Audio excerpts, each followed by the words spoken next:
They're here, Commander. And I, for one, am grateful that they are. Told you've been busy since our paths last crossed at the Gimlet Dark. Not that I understand half of it. When the Scions spoke of other worlds, I'd struggled to describe what I pictured. Mayhap things would seem clearer were I to hear the tale from your own lips. But I'm afraid the situation will not afford us that luxury. I trust you two require no introduction. We meet again, hero of Eorzea.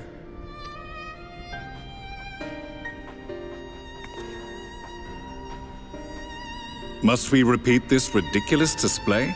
I pose no threat to you, though what I come to warn you of very well might. Had he meant to do us harm, I hazard he would have kept to the shadows, and brought more than 2 companions. We need not pretend to be the best of friends, but I hope we can put aside our differences for the present.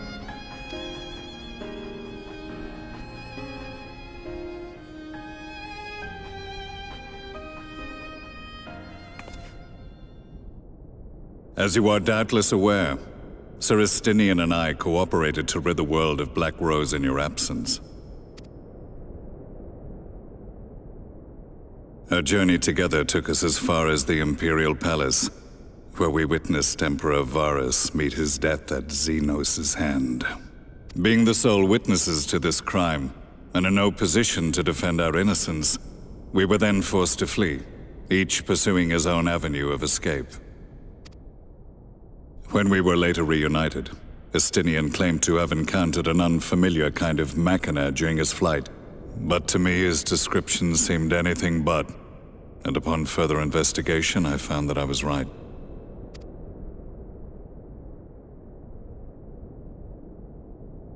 The Empire is developing a new Ultima weapon. What, that Allagan monstrosity, created to vanquish primals? With which you yourself once thought to conquer Eorzea? The same. In my foolishness, I sought to harness its power, and became the Ascian's pawn in so doing. But you know as well as I how that tale ended. The weapon itself, excavated from beneath this very city, was destroyed ere we could fully unravel its secrets, and that should have been the end of it. But unlikely as it sounds, the Empire's efforts to recreate it have somehow borne fruit, primarily through secret research conducted by the 7th Imperial Legion, it would seem. Wait, the 7th was all but annihilated at Cartano, along with its legatus. Indeed, few survived. The 7th, as it is now, has little in common with the Legion led by Vandanis, and its leadership has changed hands several times since. Precisely how this project has continued despite such turmoil, and under whose auspices, remains a mystery. What we do know, however, is that a number of prototypes have been produced, and that one of them is on its way to Eorzea. We attempted to stop it, but it was all we could do to slow its progress, so we resolved instead to bring you warning. And right glad are we that you did, though it soundly dashed our hopes that tensions might ease at last. As it is, we've begun to strengthen our presence in the Gimlet Dark, and are assembling a force to meet the coming threat. A force with you in its vanguard, I hope. Before you say anything, I know full well you have pressing concerns of your own. Your comrades remain in peril, and I would not ask you to forsake them. But the fact remains that you, and you alone, have faced the Ultima weapon, and emerged victorious. We need you. And so, when the time comes, if your comrades can spare you, I bid you lend us your strength. I've assigned an officer to await your word. The Ascian's downfall was to be the work of my remaining days, but it was my hand that kindled these flames, and I cannot allow them to spread any further. I will do what I must to see this mistake consigned to history once and for all. Even if it means begging your aid. The Fates will enjoy the irony, even as I endure the ignominy.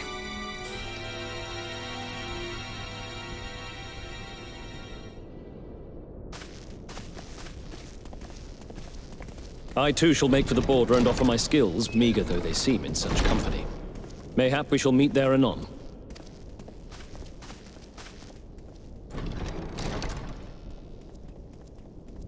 Though we can ill afford to ignore the coming of a new Ultima weapon, our friends' plight grows ever more precarious, and none save you can join them in the first.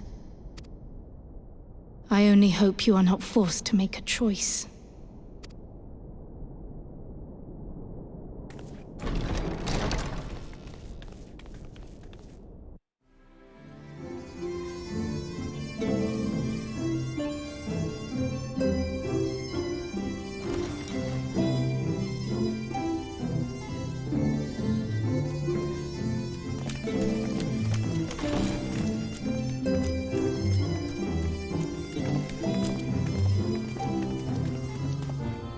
Now that we are all here, what news from the source?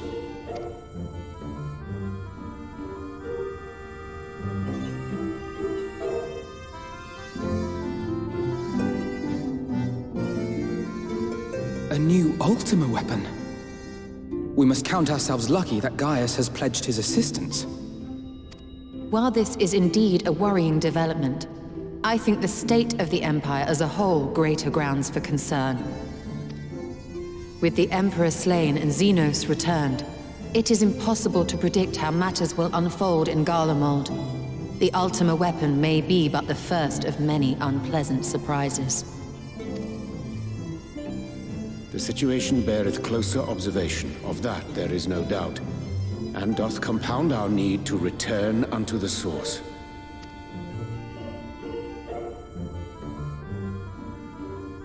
Then let us address that issue. Our long search for a means to see you safely home may well be nearing its conclusion.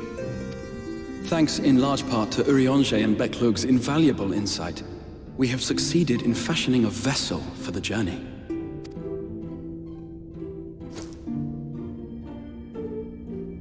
We set out to create a crystalline container retaining the more useful properties of white aurosite, but without its regrettable limitations. And after a good deal of trial and error, we made one. An ark for soul and mind both that will allow your incorporeal self in its entirety to be ferried between worlds. A spirit vessel, if you will. However?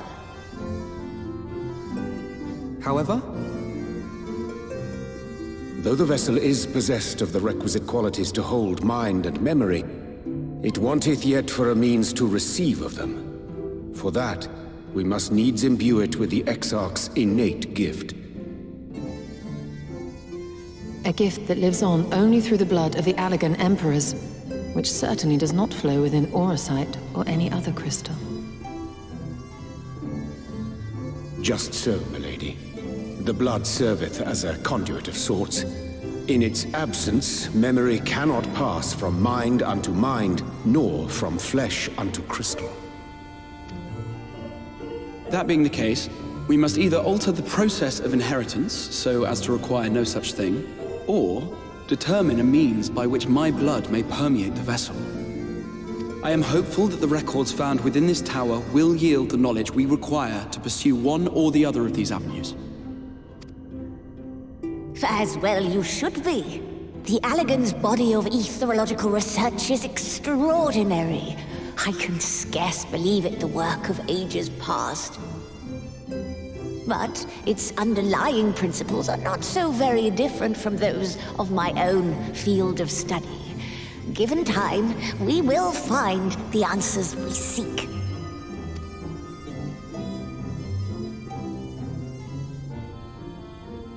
I know that you can ill afford to wait, and it pains me that I must ask you to do so. I can only reaffirm my promise to you that a solution will be found. Whatever it takes, I will see you safely home.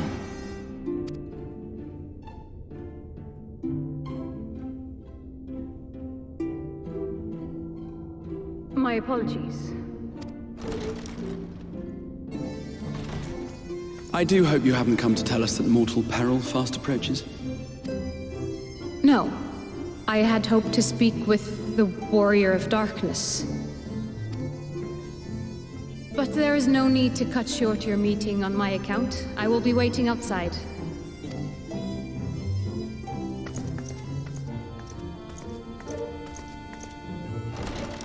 Why not speak in here? She knows I don't mind. Unless she didn't want to. Perhaps I might accompany you. Though I am woefully ill-qualified to assist in the Exarch's research, I may yet be of some use to Lena.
Did you slay this eater? Your orders were to await the main force before engaging. No, Captain. It wasn't us, I swear it. A man came out of nowhere and cut it down before we knew what was happening. By himself? Certainly it is no light warden, but nevertheless. It's true. Felled it with a single swing of his axe, he did. Never seen anything like it. So I says to him, "Who are you, the warrior of bleeding darkness?" And he says, "No, I'm a warrior of light." And that was it. Buggered off as quick as he came. A warrior of light? Why would someone go around calling himself that, though? It was those bastards who caused the flood. I mean, if you were going to pretend to be anyone, it'd be her. The Warrior of Darkness. Eh? Oh, I didn't know. It's an honor.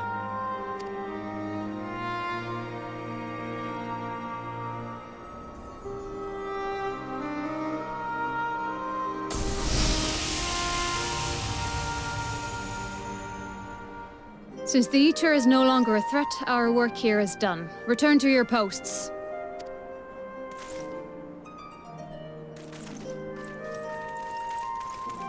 I had hoped to fight at your side today. But I'll continue to follow your example, and may we meet again.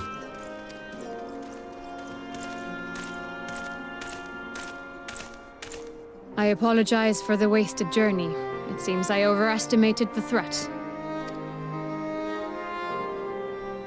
As for this Warrior of Light, I do not know who would be brazen enough to take that mantle for his own. Whatever it may once have meant, it is forever tainted by the association with the Flood. The Exarch told me the truth of Ardbert and his comrades' deeds, and I am aware they played some part in your own triumph. But to most, they are synonymous with the calamity that befell this world. Still, if this man is minded to destroy Sin Eaters, I may forgive him his unfortunate choice of alias. But that is neither here nor there.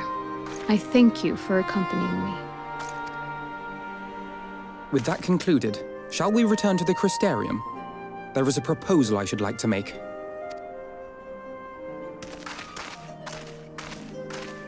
Forgive me. There is one more thing. A personal concern of mine. I had hoped you might have a moment to speak privately. Take your time. I shall go on ahead.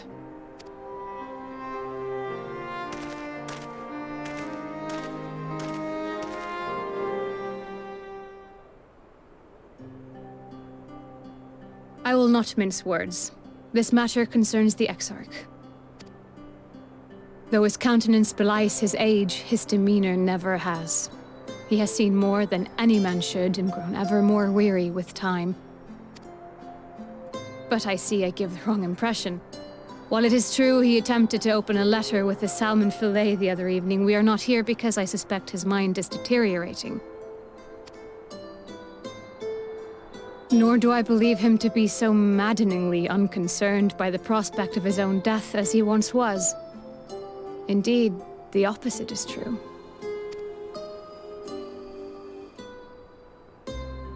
It is for this reason that I seek your advice. Since he returned from the Tempest, the Exarch is not as he was. He seems a different man, a younger man. I know not the details of his research, but when I saw him at work recently, there was a glint in his eye that I had never seen before. He looked happy. It was as if he had peered into the future and for the first time found joy there. Though it gladdens me to see him thus, I wonder if I should not keep my distance. I fear that my presence will only anchor him to the past, remind him of all the pain that came before.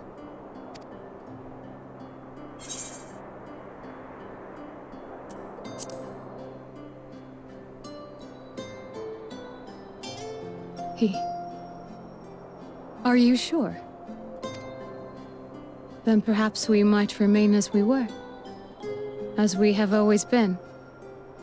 What a relief.